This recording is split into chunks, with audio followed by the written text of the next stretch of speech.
Good morning from Madison, Wisconsin.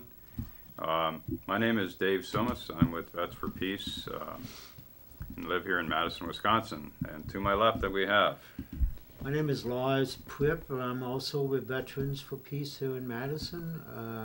Spent 6 years in the Marines during the war in Vietnam. And over here to my right we have. My name is Doug Latimer, and I'm here because we need to talk about some things that don't get a whole lot of exposure in the Walker State Journal or on the news, and hopefully we can provide you some information that'll let you understand what the hell's going on in the world. Yeah, I suppose I should have mentioned I was in the military for 14 years, and 4 years in the Air Force, and served in Vietnam for a year during that time, and then 10 years as a hospital corpsman in the U.S. Navy. We're kind of all associated with different groups and stuff besides, the one that we're actually, Veterans for Peace. And one of the groups that I've been kind of working with a little bit here and there, and that have actually sponsored some marches that we were on over in D.C. and stuff, is a group called The World Can't Wait. They do some pretty tremendous work, actually. And I just obtained here a week or two ago some cards that I thought was kind of interesting, considering the presidential election here is in, another 10 days, 12 days, whatever it is, the 6th of November. Yeah. And this particular card has a picture of a Pakistani girl, age 6, on the front of it. And probably, I'm just going to say this, in post-production they'll go ahead and put this picture up so that we can actually see it. But what it says here on the front of the card with the picture of the young lady is, tell this child the Democrats are the lesser of two evils. And her name is, I might get this wrong, Samita Gul. Yeah, that's what it was. Injured in a U.S. drone attack on Pakistan at age 6. The card itself is interesting because of the fact that, we do have this election. The card, it says, regardless of the presidential election results, the next U.S. president will be the commander-in-chief of all this. Drone strikes killing civilians, executor of a kill list, indefinite detention without trial, vast domestic surveillance, unconstitutional suspension of core civil liberties. Crimes are crimes, no matter if the president is Republican or Democrat. This is a little advertising here. It says, join World Can't Wait in speaking and acting in defense of people's rights against domestic political repression and mass incarceration, for a real end to U.S. occupation of Afghanistan and threats to bomb Iran. Humanity and the planet come first. And I think it's a good baseline to start the conversation today. It's covering a lot of territory on these small cards, but it is what it is, and it don't matter if you have a Republican or a Democrat. The thing continues on. The military-industrial complex, the wars, the imperialism that's taking place, and I don't know if you want to. Yeah, we were down on the square today, the farmers market, and we passed these cards out to the shoppers, okay? And it was in conjunction with us protesting drone warfare with our drone replica and our protest signs. This sign, I don't know how many did we pass out, Dave? A few. Yeah, not as many as I wanted to, but it was just the way the circumstances were with the people. Everybody was getting ready for the Wisconsin Badger versus Michigan State homecoming football game. So people's minds were all into football and wearing funny clothes with Badger hats and stuff like this. So, it's a little difficult sometimes for us to get our point across when people's minds are so afar from reality, and they don't want to accept it. How many people do you think is going to be in the stadium? Well, I'm figuring there's about 85,000 people there. And there's two guys standing there protesting drone warfare. It's just it's unbelievable that we can't seem to muster more people with a conscience to get involved in these things. Right, right. Yeah, I mean, you would assume, and especially in a city like Madison, Wisconsin, I don't want to diss on Madison and the people in Madison. However, I guess it is what it is, right? You would assume that with people the way they are, as many activists as there are within the city, that you would have hundreds, if not thousands of people protesting, marching, educating people on what's going on. But you don't see it. You know, you get, there's a handful of people that are fairly active in the, in the anti-war movement, but you don't see hundreds. And I mean, just like our march a couple of weeks ago that was sponsored by Madison Area Peace Coalition, there were maybe 100 people in that march? Maybe. The same day as the football game, where it's again had the 85,000 people there. It just shows you where people's heads are and their priorities within themselves. Yeah. But then again, you can't hardly blame the normal people because they're not looking at anything beyond football games and, mass media propaganda that continually bombards them with, it's mostly commercialism. I mean, if you go, everything you look at, they're reading magazines, it's all advertising. They spend more time at the mall looking at commercials and all the fluff than worrying about reality. And it's partly also the fact that, as far as your life and your, maybe your mental well-being, if you just block out anything that could possibly be bad or, real or whatever, and concentrate on all this other stuff, it makes your life basically easier to withstand or whatever. I mean, you don't have to look at people being killed by drones over in Afghanistan if you don't worry about it, right? Right. So, or you don't have to see people like this, a little girl 6 years old that got half her body blown apart by a drone strike, and the other ones that are getting killed by drone strikes. So if you don't focus on that and you focus on materialism or you focus on commercialism or you're going to the mall or you're going to the football game, well, reality that time part of it doesn't come into your psyche, Yeah. What do you think, Doug? Well, it's, I think we want to always have not an easy response, but a straightforward response to things like this. And I think it can be difficult because what we're talking about here is, and I think I've used the term before, we talked about it before, is how atomized people are in this society. That you compare that to something like Greece or something like Spain. Part of it may actually just be geographic. I mean, those are smaller nations, but even so, obviously, you can garner many people in a city or whatever. So I don't know that necessarily explains it. But what I'm trying to get at, I guess, is that I think there's more of a sense of community in a place like Athens or a place like Barcelona or in Spain or in Greece in general than there is here. Even within an activist community, people tend to become atomized within their own issues. Right. And of course, we're human beings, and unfortunately, that can feed into rivalries and animosities and things like that. And like Dave said, this is not about dissing. It's just trying to understand why we can't get 5,000 people for a peace march or something like that. Why isn't that? Well, many things in society do mitigate against it, and even for people who understand what's going on, because you do have things in your life that just make it difficult to commit to something. Right. When you're always running around and have a million things to do, it can be difficult to I guess prioritize the way you want it. At the same time, and again, I guess I'm contradicting myself here, but of course, people in Greece aren't sitting around picking lint out of their navels till it's time to go to Syntagma Square, right? Okay, so why is it? Maybe it's something we need to talk about. What is it about American culture, or what is it about the particular propaganda we're subjected to that keeps us so separate? Even those people who do, try to inform themselves. Yeah.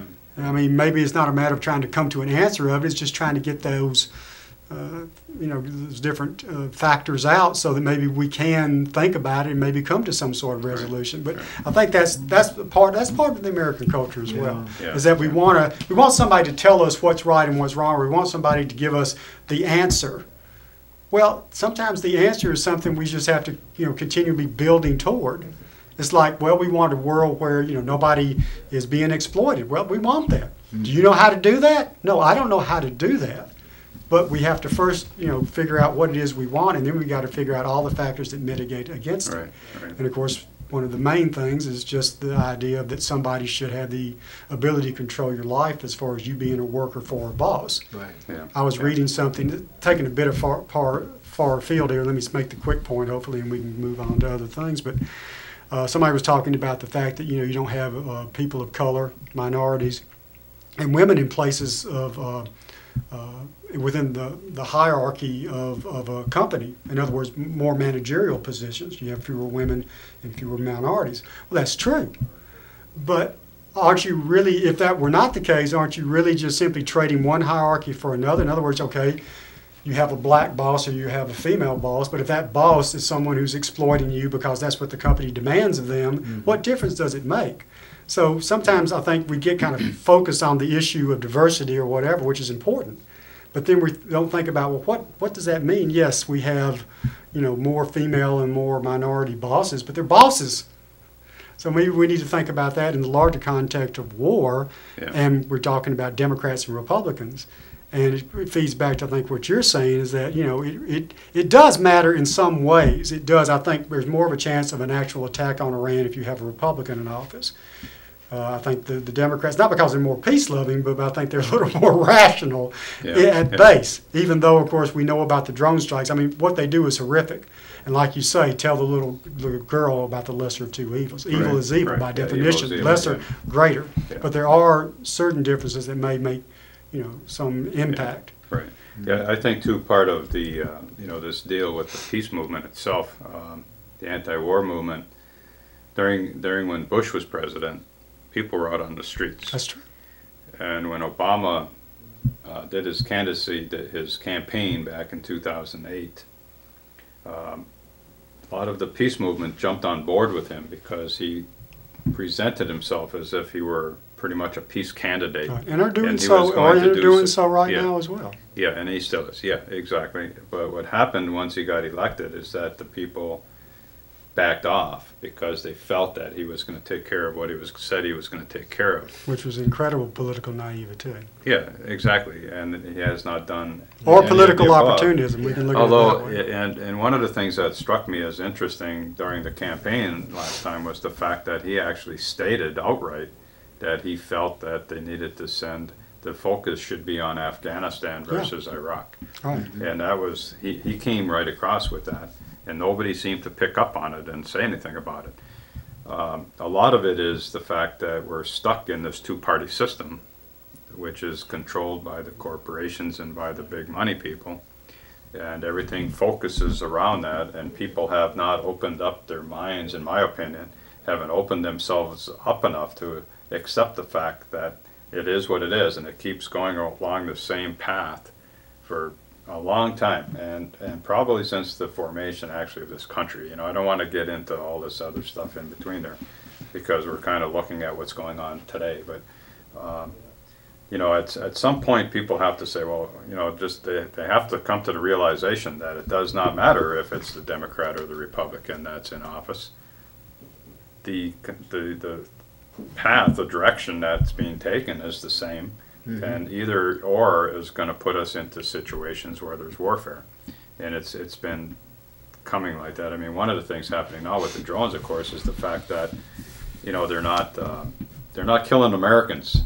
All right, so the focus now is, well, they are. If you think about I'm mispronouncing the name, but Alawiti. Yeah, there have been Americans killed. And of course, the father was American as well. Yeah, exactly. Supposed in those instances, but I'm saying like in the situation of the warfare. But the way the drones are being used, though, is to take out specific individuals that they believe are insurgents or militarists or whatever, and take them out. But it's not the same type of war as what we're normally seeing as warfare, that we consider warfare. You know, you don't have to have 50,000 troops on the ground because they can do it remote controlled from sitting right back in Nevada or New York up in Hancock Field or whatever, and fly the Predators and the Reapers from there. It's a whole different situation. So people look at it differently, and You know, so you get the fact that in Obama's case, okay, he sort of ended the war in Iraq, or he stated that fact. I'm not going beyond that statement. I'm just saying that's what he said. Okay. When he put in 250,000 paid mercenaries. Exactly. Yeah, the war over there is definitely not over by any stretch of the long shot. imagination, and expanded Afghanistan, and now using all of that as a guise. You know, he's talking about taking the troops out of there by 2014 and all that. But now what they're doing though is shifting the emphasis of war to the drones and to robotics. Well, and beyond robotics, though, I mean, we're still going to have boots on the ground, but it's going to be in the form of special ops forces. Yeah, special ops. And you're seeing that one thing people don't, aren't aware of because it's not, it's obviously not something you turn on NBC and it's Right. going to be the lead story. I mean, it might get mentioned, but Africa is being, spotlighted as an area. And of course, Right. Asia as well. I mean, supposedly there's the pivot toward Asia, and that's to contain China. Right. So I mean, actually, let me make a quick point here. I sent this to these guys, and I think anybody who's interested in this would get a lot out of this. Noam Chomsky was on a program called Democracy Now! Yesterday. And the entire program was really about the decline of American power. Not the fact that we aren't the most powerful country, but the fact that, if you think about what has happened in the last 60 years, we have not won a war, unless you want to call Panama or you want to call the Gulf War, whatever. But I mean, North Korea's a stalemate. Really win a war? Well, it's true. I'm just saying that from the standpoint of American I power. We're not like, it's not like we snap our fingers, throw some troops in, and we win. We don't. We don't. Right. We pay for it. But we keep doing this, and it's not idiocy. I mean, there is a reason for that. It does make money for certain people. Yeah, exactly. That's and what it does, project power. That's the reality. Now we're going to move from a model where we are having these, massive land wars like Vietnam and like Afghanistan, to having the special ops, to having the drones, Right. To having proxy forces, training Yemenis and training, other nationalities to be our shock troops. That's going to be, the form in the future. But of course, the thing overarching all this is we're talking like, somehow other things are going to stay static. We're marching toward climate catastrophe. What is that going to mean for all these things we're talking about as far as the military? I mean, things are going to start really falling apart in the United States. What's that going to mean? What it's going to mean, one of the things it's going to mean is there's going to be more repression at home. Right. And it may mean military repression. It doesn't matter whether it's a cop beating your head in or a guy from the National Guard. But how does that all feed in? I don't have the answers. I'm just trying to raise, the specter of the fact that things aren't going to stay static. I think sometimes people in the peace movement think, like they don't add. Again, it's this atomization of issues. It's like we don't think about. We're thinking about what the military is doing, but we have to think that in the context of what's going on in the world, in the atmosphere, because that's going to obviously impact everything. That is the gorilla in the room.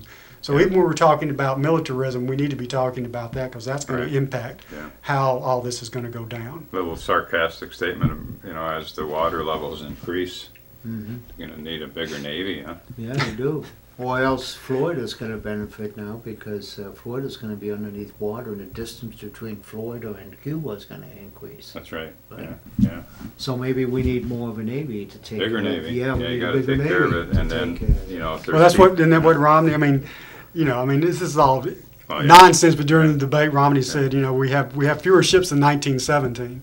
Right. Well, yeah, but they're pretty big ships. Big ships, yeah. We We didn't have aircraft carriers in Yeah. 1917. I'm thinking that maybe we have already done so much ecological environmental damage that Mother Nature won't let us correct for it. Maybe true. Mother Nature's going to take over and take care of the problem herself. Yeah. That's Well, that's what a lot of people have said is that Yeah. either we're at the tipping point, or it may be possible. I don't know if anyone's actually said there's no possible way, Right. but they certainly said within the next few years we have to make unbelievably drastic changes, Right. or it will be over. And regardless of whatever party you're going to get the same game plan. Well, there hasn't been one question asked in the debate, not one question asked in the debates about climate change. Right. This is the first time that's ever happened. Now, not in the past that anybody was being, expansive or truthful about it. This is the first time since this issue came about that no question has been answered. That is because They don't have the answers. that is because both parties controlled the debate process. At Yeah. one point, you had, not that it was perfect, but you had the League of Women Voters. Right. That was taken away, and you have pretty much a Democratic-Republican agreement. They're the ones who decide on the, the moderators. Right. They're the ones who decide on the questions. When they had that town hall, the previous, next to the last one, those questions were pre-screened by the Right. moderator. So what kind of debate is There's no that? debate. There's no It's not a debate. debate. No, it's Like just- I called, the name of my website is questionable content. Well, in this Yeah. case, we were talking unquestionable content. Right, Yeah. right. Yeah, And then yeah. I'm I was sorry. going to say, I don't know, maybe I'm just in a funny mood today, but what struck me as you were talking about, they haven't done anything yet or whatever, is maybe they haven't figured out how to leverage all this climate change into making money for themselves. And they're trying to focus on that versus correcting the problem, because they can take what's happening as a disaster and capitalize on it. Right. Right? Well, they always. That makes Well, I mean, sense. look what's Yeah, happening right. in the Arctic. Yeah. Yeah. Because you have the melting of the ice, you have more ability to go up in the Arctic and drill for the oil that is there. They're rushing to get oil drilling rights up Yeah. there. But the Yeah, thing exactly. about it is they can't do it yet. I mean, not like we're not talking about the Bahamas and the Arctic. It's still going to be ice. It's Yeah. going to be terrible. And Shell wants to get in there, has been approved to get in there, and they had to suspend operations because Right. of the weather. Yeah. But at some point they're going to say, "Oh, the hell with it. We want that money," and they're going to go ahead and do it. And you're going to see massive spills, and you're going to see Yeah, all sorts yeah. of ecological damage Right. that's going to impact. The poor whales. Yes, that's Yeah. one thing, but the human beings up there too. I'm not trying to Right. separate the two. I'm just saying we're all in the same boat, whether you're an amoeba or whether you're, these Yeah. so-called the highest form of life, Yeah. which is the most ironic comment you might Time be able out. to make. Time out. We're at the end of the show already. Oh Lord, Time just flies. 'cause we need an hour show, Yeah, as we you need said an hour. before. We need an hour. We need to. So, and we got to have Doug. Yeah, just a quick intro. We're going to finish up. So we're gonna sort of say goodbye. I don't know. Do Okay. you have something quick you could Bye-bye. suggest? Peace. Say?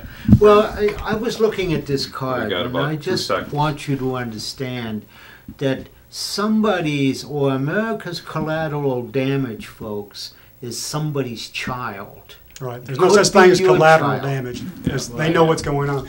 Right. We're going to Video. we're going to finish with the video from Dire Straits. It's not from them. The song's from them. Someone did a great job of putting some. Put it this way: if you have any semblance of humanity, you will be deeply affected by this. So, with that, Yeah. Peace. Peace.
These mist-covered mountains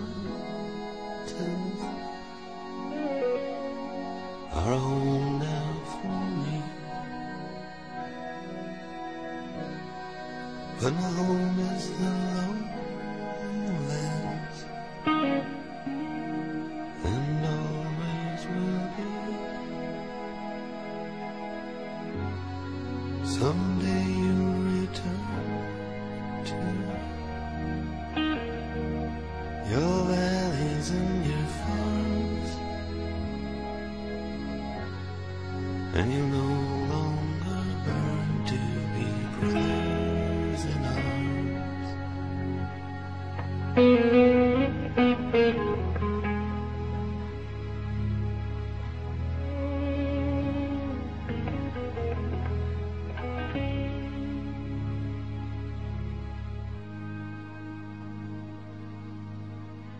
Through these fields of destruction, baptisms of fire, rest your suffering as the battle reached high.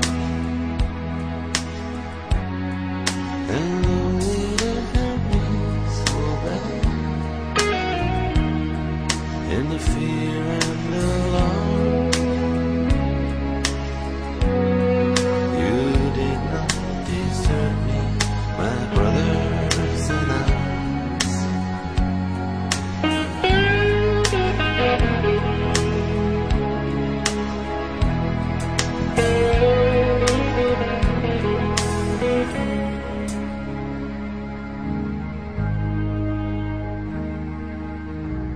There's so many different worlds, so many different souls, and we have just one world, but we live in different worlds.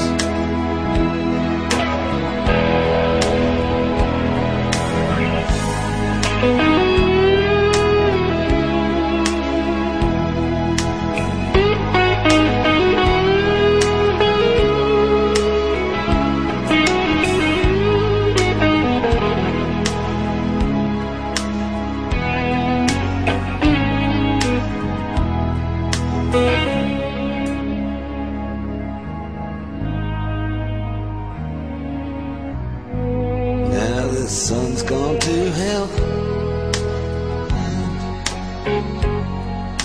the moon's riding high.